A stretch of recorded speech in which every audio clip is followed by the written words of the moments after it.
Hi hello welcome back Giriloka channel. ಎಲ್ಲರಿಗೂ ನಮ್ಮ ಚಾನಲ್ಗೆ ಪ್ರೀತಿಯ ಸ್ವಾಗತ. ನಾ ಇವತ್ತು ಗಿಣ್ಣು ಅಂತಾರೆ ಇದಕ್ಕೆ, ಗಟ್ಟಿ ಗಿಣ್ಣು, ಅದರ ರೆಸಿಪಿ ಹೇಳ್ತೀನಿ. ಇದು ತುಂಬ ಚೆನ್ನಾಗಿರ್ತೈತಿ, ಸ್ವೀಟ್. ಇದು ಕರು ಹಾಕಿರ್ತೈತಲ್ಲ ಆಕಳು, ಆವಾಗ ಮೊದಲಿನ ಹಾಲಿದು. ಈ ಮೊದಲಿನ ಹಾಲಿಂದ ಕರು ಹಾಕಿದ ತಕ್ಷಣ ಬರೋ ಹಾಲು ಗಟ್ಟಿ ಇರ್ತದೆ ತುಂಬ. ಅದಕ್ಕೆ ಬೆಲ್ಲ ಹಾಕಿ ಸ್ಟೋರ್ ಮಾಡಿ ಇಟ್ಕೊಂಡ್ರೆ ಯಾವಾಗಾರ ಗಿಣ್ಣು ಮಾಡ್ಕೋಬೋದು. ಈ ಹಾಲು ಸಿಗೋದು ಅಪರೂಪ ಅಲ್ಲ. ನೋಡಿರಿ, ಈ ಹಾಲು 1 ಕಪ್ ಹಾಲು ತಗೊಂಡಿನಿ, ಮೊದಲಿನ ದಿನದ ಹಾಲನ್ನ. 1 ಕುಡ್ಕಿ ಬೆಲ್ಲ, ಒಂದು ಅರ್ಧ ಲೀಟ್ರ್ ಇದು ನಾರ್ಮಲ್ ಹಾಲು, ಮರ್ದಿನದ ಹಾಲಿದು. ಈ ಹಾಲಿಂದ ಒಂದು 6 ದಿನ ಗಿಣ್ಣು ಮಾಡ್ಬೋದು, ತೆಳ್ಳಗೆ ಗಿಣ್ಣು ಮಾಡ್ಬೋದು. ಮೊದಲಿನ ಹಾಲಿಂದಂಗೆ ತೆಳ್ಳನ ಗಿಣ್ಣು ಮಾಡ್ಬೋದು. ನಾವೀಗ ಗಟ್ಟಿ ಗಿಣ್ಣು ಮಾಡಕತ್ತೀವಿ.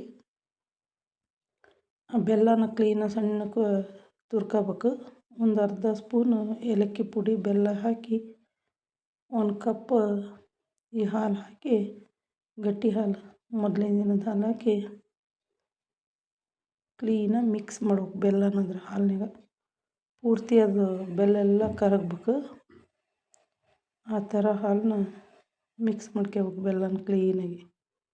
ಆಮೇಲೆ ಇದನ್ನು ಸೋಸ್ಕೊಂಡು ಒಂದು ಪಾತ್ರೆಗೆ ನೀರು ಹಾಕಿ ಕುಕ್ಕರ್ನಾಗ ಒಂದು ಅರ್ಧ ಲೀಟ್ರಷ್ಟು ನೀರು ಹಾಕ್ಬೇಕು. ಆಮೇಲೆ ಇದು ಹಾಲನ್ನ ಬೆಲ್ಲ ಕರಗಿದ್ಮೇಲೆ ಹಾಕಿ ಒಂದು ಪ್ಲೇಟ್ ಮುಚ್ಚಿ 3 ವಿಸಿಲ್ ಬರೋ ತನಕ ಕೂಗಿಸ್ಬೇಕು. ತುಂಬ ಚೆನ್ನಾಗಿರ್ತೈತಿ ಇದು ಗಿಣ್ಣು. ಇದ್ರಾಗ ಪ್ರೋಟೀನು, ಕ್ಯಾಲ್ಸಿಯಮ್ಮು ಎಲ್ಲ ಹೇರಳವಾಗಿರ್ತೈತಿ ಮೊದಲಿನ ಹಾಲಿನಾಗ.